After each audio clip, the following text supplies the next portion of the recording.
सब लोग लगाया वो जी, ठाकरिया ने संगला वो जी।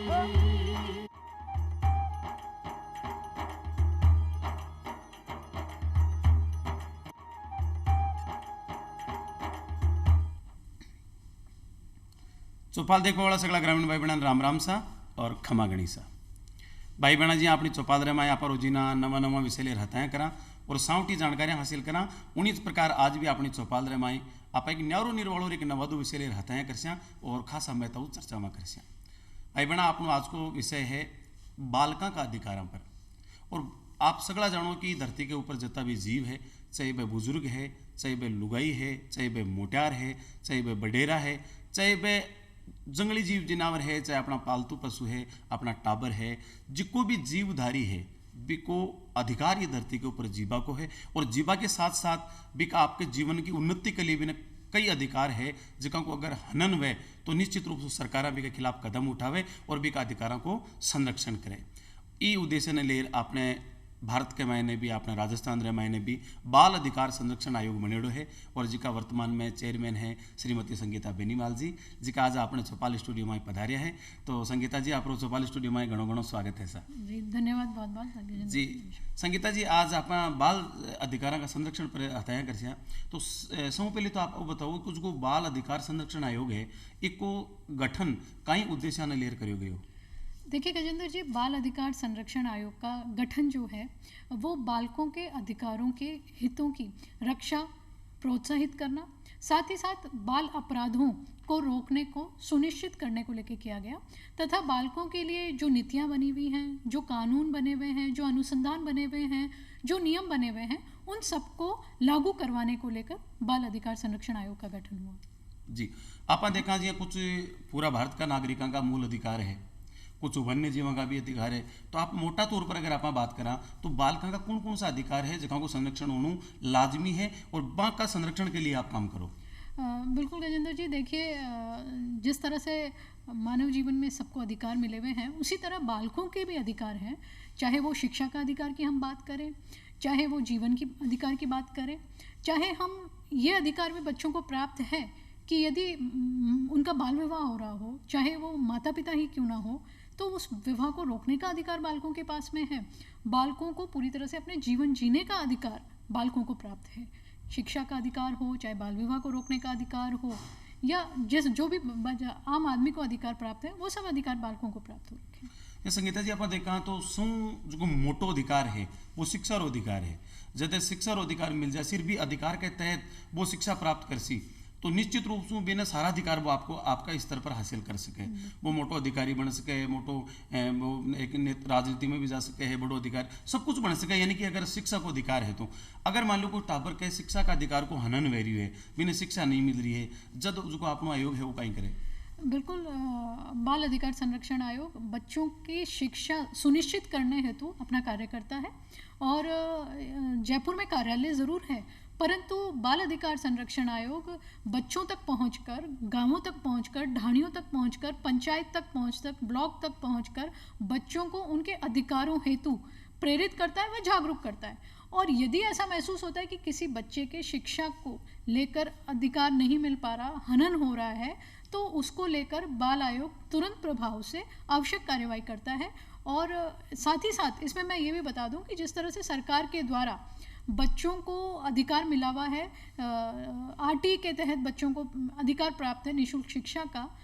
तो वो अधिकार भी बच्चों को दिलवाने हेतु बाल आयोग हमेशा आगे रहता है। और इस तरह की कई शिकायतें, कई परिवेदनाएं बाल आयोग तक आई और उन बच्चों को हमने अधिकार उनका दिलवाया और उनको शिक्षा से जोड़ा। जी, आप बता रही है कि मैं गांव तक, ढाणी तक, कस्बा तक, भी का घर तक पुगा, तो बी तक पुगबा को आयोग को कई माध्यम है, किस प्रकार से पुगबा? देखिए, ऐसा है गजेंद्र जी कि बाल आयोग प्रदेश में काम करता है, उसी के साथ साथ हमारे जिले में बाल कल्याण समितियां बनी हुई हैं और जहाँ तक हम गांव की बात करते हैं, पंचायत की बात करते हैं, तो वहाँ बाल संरक्षण इकाई बनी हुई है। अच्छा। जिसका अध्यक्ष सरपंच व प्रधान होता है। आंगनबाड़ी बहन जी की हम बात करें, हम एक पुलिस विभाग की बात करें, चाहे हम प्रिंसिपल की बात करें, और 2 एक्टिव कार्यकर्ता महिला व पुरुष वो इस कमेटी में जुड़े हुए होते हैं। और हमारी जिला परिषद की जो सीईओ है उनकी मॉनिटरिंग में ये काम होता है। बाल आयोग जब कभी भी चाहे उन जिलों में जाकर, उन गांव ढाणी में जाकर इसको सुनिश्चित करता है कि बाल संरक्षण इकाई कागजों में काम कर रही है या एक्टिवली धरातल पर काम कर रही है, या इस तरह की इकाई बनी भी है या नहीं बनी, इसको मॉनिटरिंग करने का काम और इसको बनवाने का, सुनिश्चित करने का काम बाल आयोग करता है। जी, आप मूल धरातल की बात करें, आप बताया कि एक्टिव भी है या कागजा में है, तो मूल धरातल की बात करें तो आप गांव की एक छोटी इकाई है, गांव को सरपंच है, गांव को मुखिया भी है, और आप बताइए कि गांव का सरपंच ने भी अधिकार है। तो अगर बालका का अधिकार का कुटे गड़बड़ हो रही है तो बीच का सरपंच कहीं आपका स्तर पर कहीं कहीं निर्णय ले सके? बिल्कुल, देखो, सरपंच तुरंत प्रभाव से बाल कल्याण समिति में अपनी बात रख सकता है, और उसको लगता है कि उसकी बात को वहाँ पर कोई सुनने वाला नहीं है तो वो सीधा बाल आयोग में अपनी अपील कर सकता है। और ऐसे में बाल आयोग को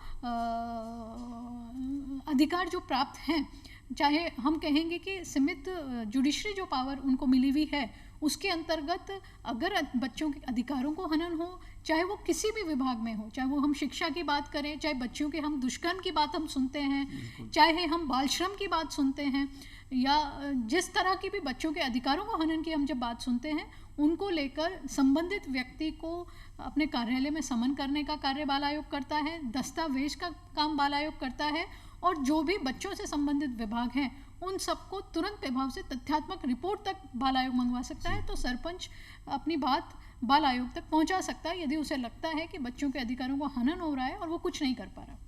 जी, आभार जी। आप बताए बाल श्रम, आपने देखा कई बार थड़ी ठेला है, ढाबा है, आँख के ऊपर भी कई छोटा बच्चा काम करे, तो मान लो भी कि सरपंच की नज़र नहीं पड़ी, आपका आयोग की नज़र नहीं पड़ी, एक मैं साधारण नागरिक हूँ और मैं देखूँ कि एक बच्चों है बिकना श्रम करवाए जा रही हो, वैसे के पीछे भी का परिवार की आर्थिक मजबूरी है, बिके पिताजी को नहीं या बिकी माता जी गुजर गया तो बिना आपको गुजारो चलावा के लिए भी वो काम करना पड़े। इस स्थिति में अगर मैं देखूँ एक साधारण नागरिक का तौर पर, तो हमारो कहीं दायित्व है या मैं पूर्ण सूचित करूँ कि साहब बड़े टावर के साथ गलत वह रही है? बिल्कुल गजेंद्र जी, आप बहुत सही बात है, और मुझे पूरा विश्वास है कि जो भी हमारे श्रोता देख रहे हैं उन तक भी ये बात जाएगी। 1098-1098 चाइल्ड हेल्पलाइन नंबर है, टोल फ्री नंबर है, इस पर तुरंत प्रभाव से आप एक फ़ोन कर सकते हैं, जिसके माध्यम से आप ये सूचना दे सकते हैं कि संबंधित जगह पर बाल श्रम होते देखा गया है, या भिक्षावृत्ति में लिप्त बालक देखा गया है, ये चौराहों पे बच्चा मिला है, थड़ी पे बच्चा मिला है, उसकी सूचना आप बिल्कुल दे सकते हैं। तो तुरंत प्रभाव से सभी जिलों में चाइल्ड हेल्पलाइन नंबर काम कर रहा है, वो वहाँ पहुँच के उस बच्चे को पास पहुँचेंगे और बच्चे की उचित काउंसलिंग और क्या कारण है यह तक पहुँचकर, और उस बच्चे को जो अगर वो भिक्षावृत्ति में लिप्त है और अगर उसके माता पिता नहीं हैं तो उसको हमारे छात्रावास में रखकर शिक्षा से जोड़ा जाएगा, कस्तूरबा गांधी विद्यालय में रख के छोड़ा जाएगा, या सभी जगह बालिका गृह बने हुए हैं सरकार के, किशोर गृह बने हुए हैं, वहाँ रखा जाएगा। और यदि बच्चे के माता पिता हैं तो राजस्थान सरकार के द्वारा हाल ही में बजट घोषणा में ऐसे बच्चों के लिए पूरे परिवार का पुनर्वास हेतु, यदि माता पिता आर्थिक रूप से सक्षम नहीं है, इस वजह से बच्चा इस काम में लगा हुआ है, तो उसके लिए पूरे परिवार को पुनर्वास करने हेतु इस तरह की सरकारी बिल्डिंग्स राजस्थान सरकार के द्वारा सामाजिक कल्याण विभाग को दी गई है, जहां परिवार को रखकर स्किल डेवलपमेंट, कौशल प्रशिक्षण से जोड़ा जा रहा है ताकि उनको रोजगार मिल सके और बच्चों को भिक्षावृत्ति से हम लोग मुक्ति दिलवा सकें। यानी कि आप अगर आप की स्थिति देखा तो एक चाइल्ड हेल्पलाइन नंबर है भी के ऊपर आप भी संपर्क कर सका, और भी टावर ने खुद ने महसूस हुआ कि आपने साथ गलत हो रही हो तो वो भी संपर्क कर सके। तो एक बार संगीता जी मैं आपसे गुजारिश करूँ, एक बार मैं नंबर पाछा बताओ कौन सा? बिल्कुल, आम आदमी चाहे वो बच्चा हो चाहे वो बड़ा हो, जिसे भी ऐसा महसूस होता है कि बच्चों के अधिकारों को लेकर किसी भी प्रकार का हनन हो रहा है, तो वो 1098 पर फ़ोन कर बता सकता है और तुरंत प्रभाव से वहाँ की टीम आएगी। और ये 1098-1098 हम सभी जगह स्कूलों में जाके बच्चों को ये नंबर याद करवाते हैं,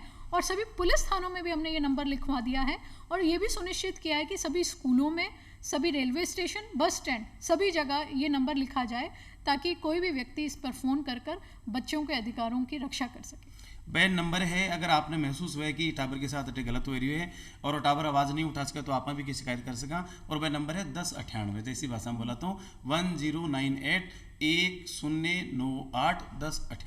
वहाँ पर संपर्क कर सका। और आप बहुत अच्छी बात बताई कि ना केवल भी की समस्या दूर करी जाए बल्कि भी को कौशल प्रशिक्षण करवा भी जाए है, बिना रोजगार भी दियो जाए। अगर भी का परिवार की आर्थिक क्षमता कमजोर है तो भी का परिवार ने आर्थिक संरक्षण दियो जाए, संबल दियो जाए, बिन मकान तक भी दियो जाए है। अब बहुत ही अच्छी योजना है कि निश्चित रूप से टाबरों को विकास हो। सिर्फ एक टाबर है जिसका अपना देश को भविष्य है। और जो भिक्षावृत्ति कमाए लिप्त है पर टाबरों से भिक्षावृत्ति भी छुड़ाई जाए है, बाने भी कौशल कमाए प्रशिक्षण करो जाए, बाने भी रोजगार दियो जा रहे हैं। तो निश्चित रूप से सरकार की जिसकी भावनाएं है वह वंदनीय है, पूजनीय है। और निश्चित रूप से एक दिन अपने यहाँ क्वासी के टाबर के साथ कटे भी अन्याय नहीं हुई और कटे भी भिक्षावृत्ति कमाए लिप्त कोई टाबर अपन नहीं मिल सी।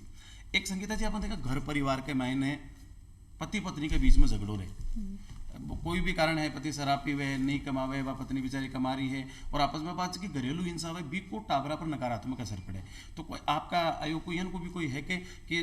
हालांकि भी टावर के साथ परेशान नहीं लेकिन वो एक माइंडली डिस्टर्ब हो जाए है, तो बी दिशा में आपको कहीं प्रयास करें। बिल्कुल गजेंद्र जी, प्रत्येक बालक जो 0 से जन्म से लेकर 18 वर्ष तक का है, चाहे वो घर में हो चाहे वो किसी हॉस्टल में हो, जहाँ पर भी वो बालक है उसका बाल आयोग का पूरा अधिकार है उस बच्चे की हितों की रक्षा करने का। और अगर बच्चा घरेलू हिंसा से पीड़ित है, पति पत्नी की आपसी लड़ाई की वजह से बच्चे के बेहतर विकास पर कोई रोक लगती है, बच्चे पर गलत परिदृश्य पड़ता है, तो उसके लिए बाल कल्याण समिति बनी हुई है सभी जिलों में। बाल कल्याण समिति द्वारा दोनों पति पत्नी को बुलाकर उनकी काउंसलिंग की जाती है और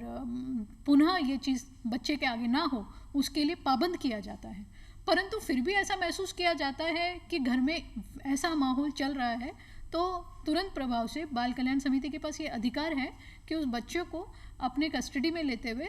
बालिका गृह या किशोर गृह में रखते हुए बच्चे के आगे भरण पोषण शिक्षा दीक्षा की जिम्मेदारी उठाए।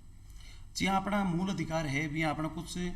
नैतिक दायित्व भी कर्तव्य भी आपने। तो कई बार कहीं है कि बच्चा कुसंगत में पड़ जाए है, विशेष रूप से जी शिक्षा से नहीं जुड़ेगा, शिक्षा जुड़ेगा स्कूल में जावे आवे आपका होमवर्क करे पढ़े वह तो आपका एक दिन लाइन पर रहे, लेकिन कई बच्चा नहीं पढ़ पा रही है तो वह कहीं चोरी चकारी है, कोई और दूसरा नशाखोरी है, इनका अपराधा का माइन लिप्त हो जाए। तो जी मान लो कोई टावर है वो अपराध में लिप्त होगो तो बी का सुधार के लिए भी कोई व्यवस्था है क्या? बिल्कुल गजेंद्र जी, मैं बता दूं कि पूरे प्रदेश भर में किशोर संप्रेषण गृह खुले हुए हैं जिसके अंतर्गत 18 वर्ष से जो कम बालक हैं और जो पॉक्सो से पीड़ित बालक आ जाते हैं उसमें पॉक्सो कम उम्र में नासमझी की वजह से किसी बच्ची के साथ वो पॉक्सो का मामला जब हमारे सामने आ जाता है, कोई एनडीपीएस में बालक अगर आ जाता है, कोई चोरी में बच्चा आ जाता है, तो उन सब बच्चों को उस गृह में रखा जाता है जिसको सुधार गृह कहा जाता है। वहाँ रखते हुए काउंसलर हर जगह पे हैं, उन बच्चों की काउंसलिंग की जाती है ताकि वो इस तरह की पुनरावृत्ति ना कर सके। उन बच्चों को अलग अलग डाइवर्ट करने के लिए, चाहे वो योगा हो, चाहे कुछ सिखाना हो, चाहे मोबाइल ठीक करवाना हो, कुछ ना कुछ गतिविधि जो बच्चे की रुचि है उसमें उस बच्चे को रखा जाता है और एक समय तक उस सुधार गृह में बच्चे को रखते हुए और बच्चे को एक बेहतर इंसान बनाने हेतु आगे बढ़ाया जाता है। तो बिल्कुल इस तरह की सुविधा पूरे राजस्थान में सभी प्रदेशों में राजकीय संप्रेषण गृह खुले हुए हैं। तो उन बच्चों को 18 वर्ष से कम जो बच्चे हैं और जो इन गतिविधियों में पाए जाते हैं वो बच्चे वहाँ रहते हैं और वहाँ रहकर एक अच्छे वातावरण में बच्चों को रखा जाता है और वो एक बेहतर मानव बन सके, एक बेहतर इंसान बन सके, उसके लिए वहाँ प्रयास किया जाता है। एक बार कई बार देखा संगीता जी आप के घर परिवार में भी टाबर हिंसा को शिकार हो जाए। जो एक आदमी है भी की पत्नी गुजर गई, वो दूसरी शादी कर ली, तो पिछली पत्नी का जगह बच्चा है जिसकी गुजर चुकी, बिका बच्चा के साथ वह जिसकी नई माँ आवे, लेकिन आपने राजस्थान में माई माँ किया करे, बाबा टाबरा के साथ भेदभाव करे। आपका खुद का टाबरा ने खाणु अच्छो दे तो बिन खाणु कमजोर दे, आपका टाबरा ने अच्छी एजुकेशन दिलवावे तो बिन कमजोर एजुकेशन, बिन घर पर बहुत ज़्यादा परेशान करियो जाए। इस स्थिति का मैं एक राजस्थान में बड़ी समस्या है कि आप अपना घर की पोल क्यों दें, अपना घर की इज्जत उछल जैसी, तो वह लोग आपके साथ अन्याय सहन करबो करे और वह कोई ने कहे नहीं, वह लोग आप कहीं करो, जब परिवार ने एक संदेश दो कि कहीं करना चाहिए कि आप। बिल्कुल, देखो बहुत अच्छा प्रश्न है गजेंद्र जी आपका। और इस तरह के जो परिवार हैं, इस तरह का जो बच्चा है, वो भी हम तुरंत प्रभाव से 1098 पे फ़ोन कर सकता है और अपनी समस्या बता सकता है। और यदि बच्चे को ऐसा महसूस हो कि यहाँ पर मैं नहीं फ़ोन कर सकता, वो एक तुरंत बाल आयोग में या मुझे स्वयं को भी एक गुप्त चिट्ठी के माध्यम से बात कर सकता है। तो बिल्कुल सोशल इंजीनियरिंग की जाएगी, एक टीम गठित की जाएगी और बच्चे की जो माँ है, बच्चे का जो परिवार है, उसको पूरी तरह से पाबंद किया जाएगा कि बच्चों को बराबर का अधिकार दिया जाए, बच्चों के साथ कोई भेदभाव ना किया जाए। इसकी समय समय पर मॉनिटरिंग करते हुए, बात करते हुए, काउंसलिंग करते हुए बच्चों को उसके पूरे अधिकार दिलवाए जाएंगे। जी, बहुत बढ़िया बात है। और एक अपन देखा कि जी आपने आका तीज गुस्सा हुआ है और आका तीज पर बाल विवाह बहुत ज़्यादा हो जाए, बे टाइम का पूरा प्रशासन भी मुस्तैद रहे, पूरा स्कूल का शिक्षक भी मुस्तैद रहे, लेकिन फिर भी अखबार में आप पढ़ा कि साहब बटे 5 बाल विवाह होगा बटे यहाँ को। कई बार यहाँ भी देखा लड़की खुद शिकायत करे साहब मेरे बाल विवाह हो रही है, फिर आपको आयोग है बटे पुगे भी है, इस समस्या को समाधान भी करे। तो एज का बाल विवाह वह आना रोकवा के लिए आप कहीं प्रयास करें और एक बड़ो भी साफ है आपने। बिल्कुल, देखो बाल विवाह एक वाकई में गंभीर और चुनौती है। आज 21वीं सदी में भी हम देख रहे हैं बाल विवाह, चाहे पीपल पूनम हो, चाहे आखा तीज हो, इस पर विशेष हमें ध्यान रखना पड़ता है। बाल आयोग इसकी प्रत्येक वर्ष पूर्व तैयारी कर लेता है और आपकी सही बात है, कई जगह बच्चियां खुद फ़ोन करके, व्हाट्सएप पे मैसेज करके या बच्चों की सहेलियां फ़ोन करके बताती हैं। तुरंत प्रभाव से वहां जाकर बाल आयोग ने रुकवाए भी हैं, समय समय पर कई बच्चियों को बाल विवाह से मुक्त किया है और फिर उनके माता पिता की समझाइश भी की है। और उनको ये भी बताया गया है कि अगर वो बाल विवाह करवाते हैं तो जो कड़े कानून हैं, जो सज़ा का प्रावधान है, वो माता पिता को मिल सकता है। और चाहे वो पंडित हो, चाहे वो टेंट वाला हो, और चाहे जो गवाह हो और जो उस शादी के गवाह बने हों, उन सब के खिलाफ भी कानूनी कार्रवाई हो सकती है। ये सब कहकर उनको बात की जाती है और बाल आयोग अपना प्रयास करता है। उसके अलावा भी समय समय पर जागरूकता अभियान के माध्यम से हम उन गांव ढाणियों में बैठक लेके, मीटिंग लेकर माता पिता को समझाइश करते हैं, अभिभावकों को समझाइश करते हैं और साथ ही साथ बच्चियों को भी ये बताते हैं कि अगर आपको ऐसा लगता है बाल विवाह हो रहा है तो आप उसको रोकने के लिए कहाँ कहाँ संपर्क कर सकते हो, इसकी जानकारी हम बराबर बच्चों तक पहुँचाते हैं। कहने का मतलब है मूलभूत है शिक्षा जब प्रसारित होसी सगला समझ जासी, माहिती भी समझसी, टाबर भी समझसी। तो अब जी बायां आपने शिकायत करे पर निश्चित रूप से पढ़ी लिखी बायां है, माने ध्यान है कि वो अपने साथ अन्याय हो रही हो, गलत हो रही है, इको अपने मानसिक स्थिति पर, शारीरिक स्थिति पर बहुत गलत प्रभाव पड़सी। एक संगीता जी अपन देखा है कि सागड़ी, हालांकि 1961 के महीने सोयाडा जी की सरकार के टाइम पर रोक लगी, लेकिन आज भी देखा कई गुआड़ का रूप में रख ले, आपने मारवाड़ को है, आपने सिक्कावाटी को है, और डांग में चरावा चलेगा, पशु भी टाबर ने साथ ले चलेगा। तो अठे भी ध्यान नहीं है, बटे बात देखे भाई वहाँ को टाबर होसी। तो इस जगह बंधुआ मजदूरी का रूप में भी कई टाबरों के साथ गलत हो रही है। यानी कि अगर स्थिति पाई जाए तो फिर आप कहीं करो, या आप एक आम नागरिक आप ठापड़े तो आप कहीं करा। हाँ बिल्कुल, देखो ये एक वाकई में चुनौती भरी बात है कि जो पशु के साथ में और बंजारा तरफ हम कह सकते हैं, वो बच्चे आज यहाँ हैं परिवार के साथ, कल वो दूसरी जगह हैं, उनकी शिक्षा को लेकर भी बहुत ज़्यादा समस्या होती है। यदि वो एक जगह पढ़ रहे हैं, अगर हमने उनको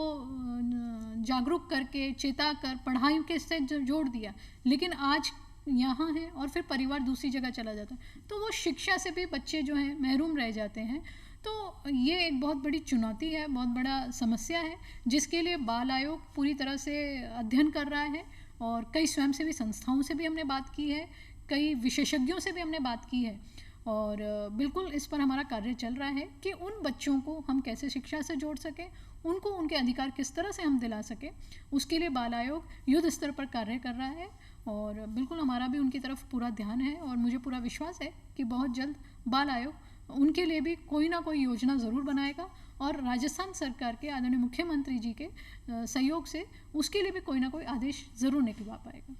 एक सारी सरकार, सारे संस्था है भाई एक बात उठाया करें, महिला सशक्तिकरण, लेकिन महिला सशक्त जद उसी जद बालिका सशक्त उसी, बालकपणा से भी बालिका ने के ठापड़े के आपा भी बराबर का हक हाँ, आपा ये आदि दुनिया का हिस्सा हाँ, आपा ये रथ को एक पहियो हाँ, ए भी न ध्यान पड़ सकते उसी। लेकिन अपन आज भी कई परिवार का पाया जाए, हालांकि शिक्षित परिवार में इनकी स्थिति को नहीं, पर बेटा बेटी में भरक रखे भैया देखे कि बेटो महत्वपूर्ण है, बेटी काल परायोधन है, दूसरे घर चली जैसी आप गए तो बेटी की शिक्षा में भी वह खान पान के मायने भी थोड़ो दोयम दर्जा को भेदभाव करे। और साथ में आप भी देखे कि लड़कों कॉलेज में बटा नहीं बटा, जयपुर भी बिन गाल दे, जोधपुर भी गाल दे, लेकिन बेटी तो पास का 3 किलोमीटर दूर का गांव में भी अगर बड़ी स्कूल में जाना है तो यहाँ देखे यार बेटी की जात है कटे जासी और बिना 7वीं 8वीं तक पढ़ाई बिन टाड़ ले, फिर तो इस स्थिति में आप कहीं करो, कहीं करना चाहो। बिल्कुल, देखिए हम ये नहीं कहेंगे पूरी तरह से, काफ़ी जागरूकता आई है, बेटे बेटी में फ़र्क समझना काफ़ी कम हुआ है, लेकिन ये नहीं कहेंगे हम कि ये पूरी तरह से ख़त्म हो गया है। अभी भी सामाजिक चेतना की बहुत ज़्यादा आवश्यकता है, अभी भी बहुत अधिक जागरूकता की आवश्यकता है। अभी कोरोना जैसी महामारी में, लॉकडाउन में भी हमने जब देखा कि जब स्कूलें बंद हो गई थी, बच्चे शिक्षा प्राप्त नहीं कर पा रहे थे, खासकर वो बच्चे जो गांव ढाणियों में रह रहे थे, खासकर वो बच्चे जिनके घर में कंप्यूटर उपलब्ध नहीं है, जिनके घर में मोबाइल एक है जो पिता खेत में लेके चले जाते हैं, या फिर एक मोबाइल होने पर माता पिता की प्राथमिकता रहती है कि बेटे को हम दे दें ताकि वो अपनी शिक्षा प्राप्त कर सके, बेटी तो पराया धन है। बिल्कुल ये सब बातें हमारे सामने आई और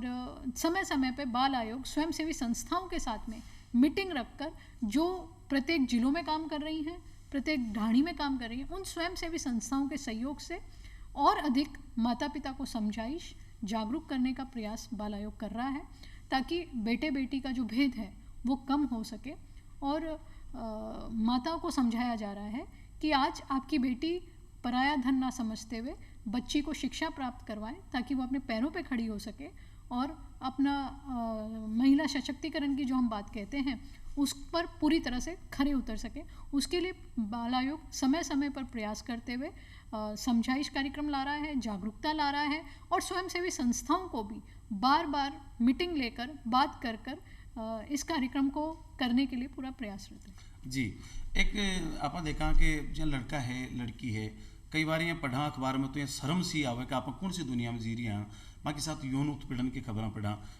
लड़की के साथ हो रही है, लड़का के साथ हो रही है। अगर इन की घटना समाज कमाई है तो एक निंदनीय घटनाक्रम है। आप खुद भी यहाँ घृणा से करा कि आप कौन सा वातावरण जी रही हैं, इन की स्थिति है तो आपको आयोग कई कदम उठावे। बिल्कुल, ये बहुत दुख और चिंता का विषय है। आज बड़ों की ये बात नहीं, छोटी बच्चियाँ, कई हम सुनते हैं कम उम्र की 1 साल की बच्ची, 2 साल की बच्ची, 6 माह की बच्ची, दुष्कर्म की जब बात सुनते हैं तो बड़ा घिनौना सा माहौल पैदा होता है कि आज भी मानवता इतनी शर्मसार सी। कई बार हम देखते हैं कि बच्चे घर में भी सुरक्षित नहीं। कई बार शराबी पिता का भी हम सुन लेते हैं कि बच्ची के साथ दुष्कर्म की घटना घटित हुई। उसके लिए बाल आयोग सभी जगह जाकर कोमल फिल्म के माध्यम से सुरक्षित असुरक्षित स्पर्श, क्या गुड टच है, क्या बैड टच है, इसके बारे में बच्चों को जानकारी देता है। और साथ ही साथ बाल आयोग ने राजस्थान सरकार के मुख्यमंत्री को एक पत्र के माध्यम से ये आदेश भी निकलवाया है सभी स्कूलों के लिए, जो काफ़ी कुछ लॉकडाउन से पहले हमने कई स्कूलों में भी कर लिया। बच्चों को एक फिल्म के माध्यम से ये समझाया जाता है कि यदि उनके किसी भाग में कोई स्पर्श करे तो उनको किस तरह से अपना बचाव करना है, कहाँ बताना है। ये नहीं कि इस चीज़ को दबा के रखना है। अक्सर हम देखते हैं कि बच्चियाँ इन बातों को दबाती हैं और जब तक वो बड़ा रूप ना धारण कर ले, बच्चियाँ गर्भवती ना हो जाएं, तब तक वो इसको छुपा के रखती हैं। लाज शर्म की भारी दबाव करे, लाज शर्म, और साथ ही साथ ये सोचकर कि यदि हमने बताया तो हमको स्कूल जाना बंद हो जाएगा, तो बच्चियाँ इन बातों को छुपाती है और वो सोचती हैं जैसे गलती हमारी है। तो बच्चियों को बिल्कुल पूरी तरह से हम समझाइश कर रहे हैं फिल्म के माध्यम से, डॉक्यूमेंट्री के माध्यम से, और साथ ही साथ बच्चियों को ही नहीं, उनके परिवारजनों को भी साथ में बैठा के हमने ये फिल्म कई जिलों में दिखाई है और बिल्कुल पाबंद किया है स्कूल में सभी जिला शिक्षा अधिकारियों को कि प्रत्येक स्कूल में बाल सभा होती है शनिवार को, उस दिन इन बच्चियों को इस फिल्म के माध्यम से समझाया जाए, बताया जाए, चिताया जाए, ताकि दुष्कर्म की घटनाएं जो हैं वो कहीं ना कहीं अंकुश लग सके। जी संगीता जी, बात आप बाल अधिकार संरक्षण आयोग का चेयरमैन हो और वो जद बने जो आपको आयोग है, जब बालका का अधिकारों के साथ कटे न कटे भेदभाव हो रही हो, अन्याय हो रही हो, लेकिन आप देखा तो सरकार का दबाव सु कोई अधिकार नहीं मिल सके। अधिकार दिबाड़ो है समाज और अधिकार हटा बना को, तो समाज ने आप कई संदेश देना चाहो कि इन का आयोग ने इन का कदम उठावा की आवश्यकता नहीं पड़े और टाबर खुशहाल जी प्रकृति में जीवन दिए भी इनको जीवन जी सके। बिल्कुल गजेंद्र जी, देखिए सरकार कानून बनाती है, नियम लाती है, बच्चों के लिए सोचती है, बजट में भी बहुत कुछ करती है, आयोग भी अपनी तरफ से पूरी तरह से प्रयास रहता है, लेकिन जब तक समाज जागरूक नहीं होगा, जब तक समाज आगे नहीं आएगा, जब तक समाज ये तय नहीं करेगा कि हमारे समाज में, हमारे गांव में कोई बाल विवाह नहीं हो, जब तक समाज ये तय नहीं करेगा कि हमारे समाज के सभी बच्चे 100% शिक्षा से जुड़े हुए हों, जब तक समाज ये देखेगा नहीं कि 18 वर्ष से कम उम्र के बच्चे कोई नशे में लिप्त ना हो, कहीं दुष्कर्म की घटनाएं ना हो, ये सब जब समाज सोच लेगा, उस वक्त मुझे लगता है कि हम जो बाल मित्र राजस्थान है जिसकी कल्पना हम खाली करते हैं उसको सच में मूर्त रूप दे पाएंगे तो समाज की तो सबसे बड़ी भूमिका, अहम भूमिका समाज की है। और मैं सभी से यही निवेदन करूंगी, आम आदमी से, प्रत्येक व्यक्ति से, जिम्मेदार नागरिक से, कि कृपया करके आगे आएं